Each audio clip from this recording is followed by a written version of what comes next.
You were just saying here that you've founded a good number of companies that were later acquired by larger companies like Cisco and Emulex. Was this so? You sort of said that, but was this a career strategy that you started out wanting to get companies off the ground and then move on once they'd been acquired? And if so, can you tell me about some of the challenges and skills needed to take a company from the ground floor to maturation? Sure. For answering the first question, not necessarily.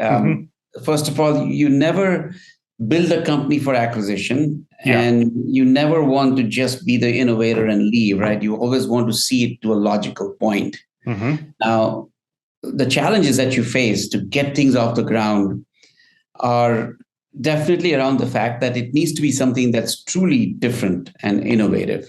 And I've been doing this now for 20 years. I can tell you that job is becoming harder and harder.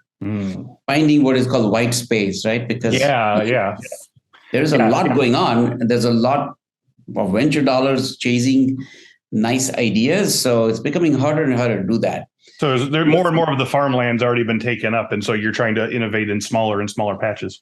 Precisely, right? And you also have to take bigger and bigger risks, which makes it harder to, the success percentage goes down. But what you always focus on is, again, that big picture thing, right? Which is, what problem are you solving? Yes. So you always go through this, when you build a pitch, you define the problem is the most important. And then define the solution is important, but be careful. Don't try to define it too rigid a way, because it is going to evolve. Yeah, don't start with don't force the thing into the solution that you wanted, right? That's the other thing, right? Just because it's in nail, you don't, just because you have a hammer, don't just look for a nail. Yeah. But you always ask the so what. And the so what really means that you look for the big picture, the big thing that you can do with what you're doing.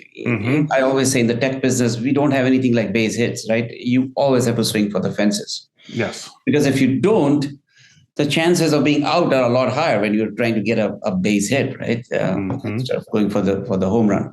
So you really want to make sure that you are looking at how you can change the world. And I don't mean this lightly, right? When you are building something new, you want to always think about how things will be different for who will be your customer. Don't get too bogged down about categories and what people are telling you about, well, you sort of fit into this category. It's okay to create new categories. That is what entrepreneurship is all about. But always look for that big achievement, big goal that you want to make sure that you get there.